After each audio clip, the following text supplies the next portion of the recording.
83 రోజులు అన్యాయంగా అక్రమంగా ఒక అక్రమ కేసు పెట్టి ఫేక్ కేసు పెట్టి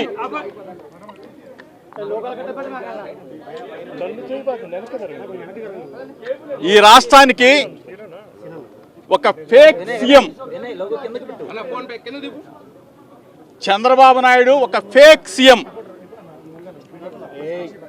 83 రోజులు ఒక అక్రమ కేసులో నిర్బంధించి నెల్లూరు, మదనపల్లి, విజయవాడ 3 జైళ్లలో 3 కారాగారాల్లో ఒక సామాన్య ఖైదీలాగా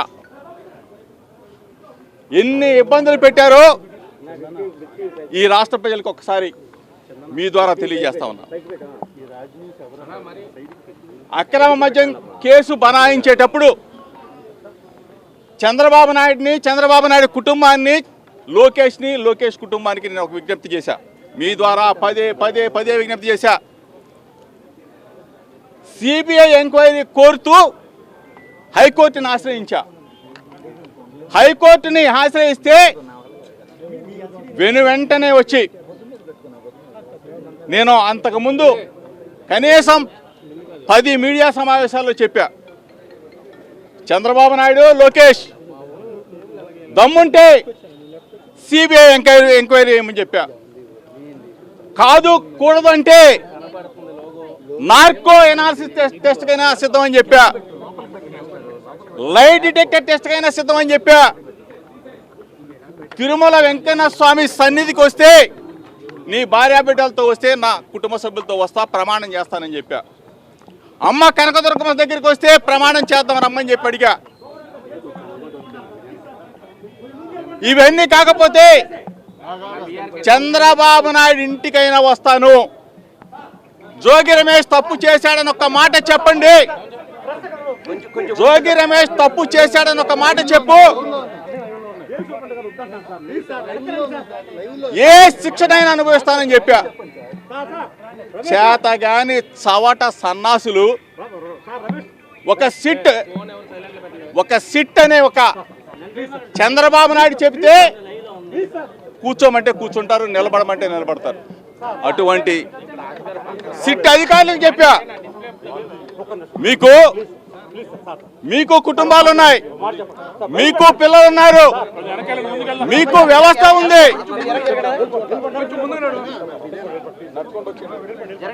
అన్యాయంగా అక్రమంగా కేసులు పెడితే పైన దేవుడు భగవంతుడు శిక్షిస్తాడని చెప్పా.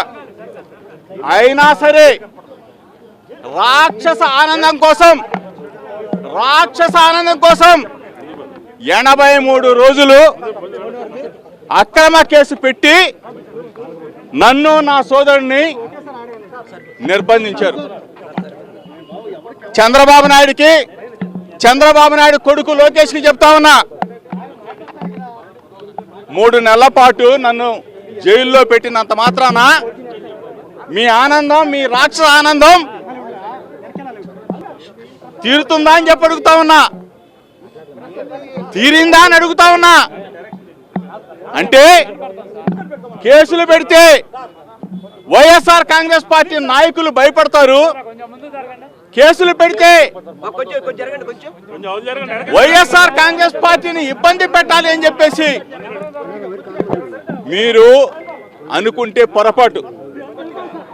ఒకటే చెప్తా ఉన్నా, మా లీడర్, మా దమ్మున్న లీడర్ జగన్మోహన్ రెడ్డి గారి నాయకత్వంలో ఎవరం కూడా వెనకడుగు వేసే ప్రసక్తి లేదు అని చెప్తా ఉన్నా. చంద్రబాబు నాయుడికి, చంద్రబాబు నాయుడు కొడుకు లోకేష్ కి అక్రమ కేసులకి భయపడే ప్రసక్తి లేదు. మరీ ముఖ్యంగా జోగి రమేష్ ని ఇబ్బంది పెట్టాలంటే 3 నెలలు ఆనందం పొందారని రాక్షసానందం దమ్ముంటే చెప్తా ఉన్నా, ఇప్పటికైనా చెప్తా ఉన్నా, నా మీద జోగి రమేష్ ఇందులో తప్పు చేశాడు కాబట్టి అరెస్ట్ చేశామని చెప్పేసి లోకేష్ చెప్తా ఉన్నాడు. లోకేష్కి చెప్తా ఉన్నా మరి ముఖ్యంగా వారం రోజుల్లో నువ్వు టీవీలకు చెప్పావు, మీడియా మిత్రులకు చెప్పావు, నీకు కుటుంబ సభ్యులు ఉన్నారు, నీకు పిల్లోడున్నాడు. నేను చెప్పిన దానికి అమ్మ కనకదుర్గమ్మ సాక్షిగా నేను వచ్చి నా భార్య బిడ్డలతో ప్రమాణం చేశా. నువ్వు చెప్పిన మాటకి నువ్వు నా గురించి మాట్లాడావు. నువ్వు చెప్పిన దానికి వారం రోజుల్లో అమ్మ కనకదుర్గమ్మ దగ్గరికి ప్రమాణానికి రాగలవా అని చెప్పేసి మీడియా మిత్రుల ద్వారా నేను విజ్ఞప్తి చేస్తా ఉన్నా, సవాల్ చేస్తా ఉన్నా. కేసులతో భయపెట్టలేరు, కేసులతో బంధించలేరు.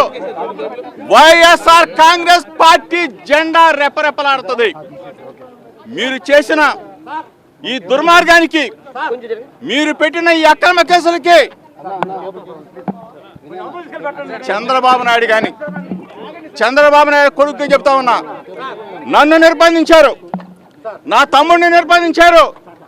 ఆఖరికి ప్రభుత్వం రాగానే నా కొడుకు మీద అక్రమ కేసు పెట్టారు. నన్ను అరెస్ట్ చేసి గవర్నమెంట్ హాస్పిటల్కి తీసుకొస్తే అక్కడ మీకు సంబంధించిన అనుచరులు అక్కడ గొడవ చేస్తే ఆఖరికి నా భార్య మీద కూడా కేసు పెట్టారు. చంద్రబాబు నాయుడుకి చెప్తా ఉన్నా, లోకేష్కి చెప్తా ఉన్నా, చంద్రబాబు నాయుడు లోకేష్ తొత్తులుగా మారిన కొంతమంది పోలీస్ అధికారులు కూడా చెప్తా ఉన్నా, తప్పు చేయొద్దు. చంద్రబాబు నాయుడు శాశ్వతం కాదు. చంద్రబాబు నాయుడు 2 సంవత్సరాలు అయింది. మా ఉంటే 2 సంవత్సరాలు ఉంటాడు, 2.5 సంవత్సరాలు ఉంటాడు, మళ్ళీ పోతాడు. మీరు శాశ్వతంగా ఉద్యోగాల్లో ఉండేవాళ్ళు, మీకెందుకయ్యా తొత్తులుగా మారుతారు? మీరెందుకు అక్రమ కేసులు పెడతారు? సిట్ అధికారులు కూడా చెప్తా ఉన్నా, ఏమయ్యా మీకు భార్య బిడ్డలు లేరా? పైన దేవుడు లేడా? చంద్రబాబు నాయుడు చెప్తే చేసేస్తారా? దేవుడు అనేవాడు ఉన్నాడు. తప్పనిసరిగా మీకు ప్రజా కోర్టులో తగిన శిక్ష పడుతుంది. చంద్రబాబు నాయుడుకి ఛాలెంజ్ చేస్తున్నా, లోకేష్కి ఛాలెంజ్ చేస్తా ఉన్నా. అక్రమ కేసులు పెడితే భయపడతా అనుకున్నారా? వైఎస్ఆర్ కాంగ్రెస్ పార్టీ నాయకుల మీద తప్పుడు కేసులు పెడితే భయపడి పారిపోతా అనుకుంటున్నారా? నీ రెడ్ బుక్ మడిచి జేబులో పెట్టుకో. ఎవడో కూడా భయపడే ప్రసక్తి ఉండదు. మా లీడర్, మా దమ్మున్న లీడర్ మా జగనన్న నేతృత్వంలో వైఎస్ఆర్ కాంగ్రెస్ పార్టీ జెండా మరలా రెపరెపలాడే వరకు, జగన్మోహన్ రెడ్డి గారిని మరలా ముఖ్యమంత్రి చేసేదాకా వైఎస్ఆర్ కాంగ్రెస్ పార్టీ శ్రేణులు కొదమ సింహాల్లాగా పనిచేస్తాం, ప్రజాక్షేత్రంలో పనిచేస్తాం. నువ్వు దావోస్ వెళ్తావు, సిగ్గులేదా? దవాఖానాల్లో మందులు లేవు, దవాఖానాల్లో హాస్పిటల్లో మందులు లేవు, పేషెంట్లు చచ్చిపోతూ ఉన్నారు.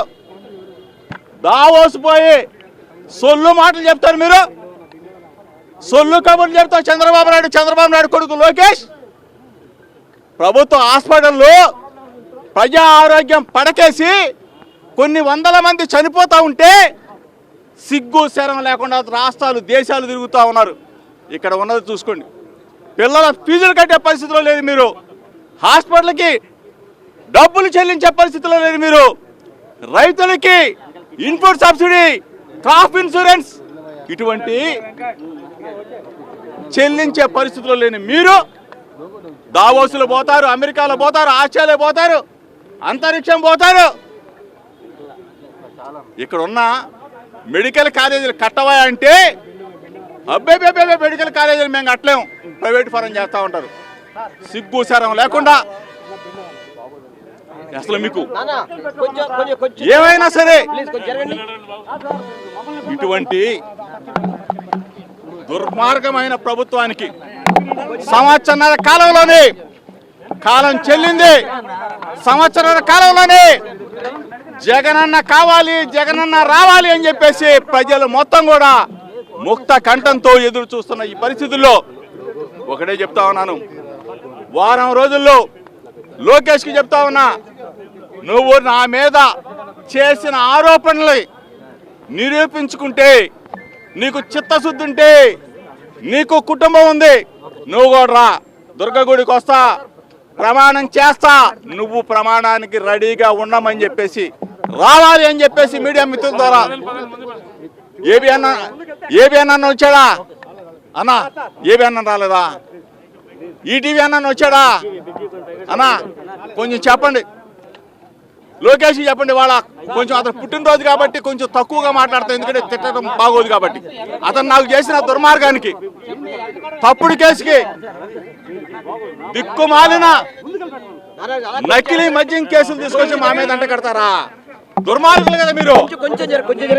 ఈ రోజు అతనికి చెప్పండి, వారం రోజుల్లో అతన్ని దుర్గగుడి దగ్గరికి రమ్మనండి, నా ఛాలెంజ్ స్వీకరించమనండి. తాబేదారులు తొత్తులతో మాట్లాడించొద్దు.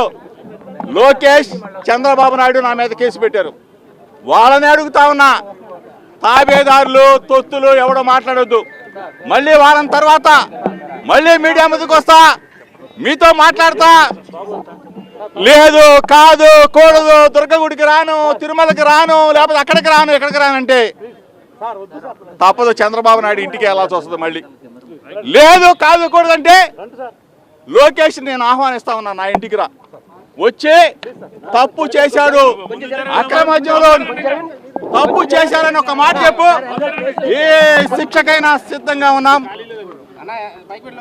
తమ్ముగా చెప్తున్నాం, ధైర్యంగా చెప్తున్నాం, మరీ చెప్తున్నాం, అక్రమ కేసులకి భయపడే ప్రసక్తి లేదు, లేదు, లేదు.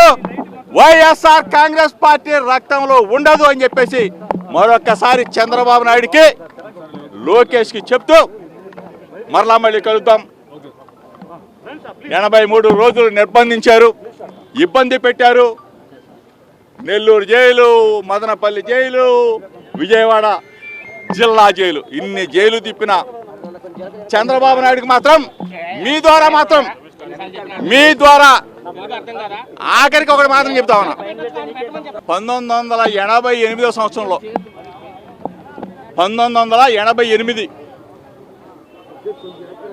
స్వర్గీయ వంగవీటి మోహన్ రంగా గారు చనిపోతే ఆ రోజున జరిగిన గొడవల్లో, అంటే ఆనాడున్న తెలుగుదేశం పార్టీ ఒక 2 రోజుల పాటు ఇదే జిల్లా జైలు, చిన్నప్పుడు నేను డిగ్రీ సెకండ్ ఇయర్ చదువుతా ఉన్నా, ఇక్కడే ఉన్నా.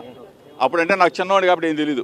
ఈరోజు చంద్రబాబు నాయుడు నెల్లూరు తిప్పాడు, మదనపల్లి తిప్పాడు, విజయవాడ తిప్పాడు. చాలా సంతోషం, ఎందుకంటే అతని వల్ల నాకు గుండె ధైర్యం పెరిగింది. ఎందుకంటే ఎన్ని ఇబ్బందులు పెట్టినా, ఎన్ని కష్టాలు పెట్టినా తంబళపల్లి తీసుకెళ్తాడు. 11 గంటలు జర్నీ, వెళ్ళటం రావటం 11 గంటలు. కనీసం పాస్ కాపండి అంటే ఆపే పరిస్థితి కాదు, భోజనం పెట్టండి భోజనం పెట్టే పరిస్థితి కాదు, టీ ఇప్పించే పరిస్థితి కాదు. నేల మీద పడుకున్నా, నేనేమి స్పెషల్ క్లాస్ అడగల, నేనేమి దోమతెరలు అడగల. సామాన్యుడిలాగా, అతి సామాన్యుడిలాగా సోదరులతో కలిసి పనిచేసా, కలిసి పడుకున్నా. నాకు గుండె ధైర్యం పెంచాడు, నాకు మనోధైర్యం పెంచాడు. చంద్రబాబు 83 రోజులు 90 రోజులు పెడితే పారిపోతాను అనుకున్నాము. ఇక నుంచి ప్రజల పక్షాన వైఎస్ఆర్ కాంగ్రెస్ పార్టీ జెండాని రెపరెపలాడిస్తాం. ప్రజల పక్షాన చంద్రబాబు చేసే దుర్మార్గాలని, నువ్వు ఈ రాష్ట్రంలో దోచుకుంటున్న విధానాలని ఎండగడతాం. ఎప్పుడు కూడా తగ్గేదేలే. వైఎస్ఆర్ కాంగ్రెస్ పార్టీ జెండాని రెపరెపలాడిస్తాం. జగనన్నని ముఖ్యమంత్రిని చేస్తాం.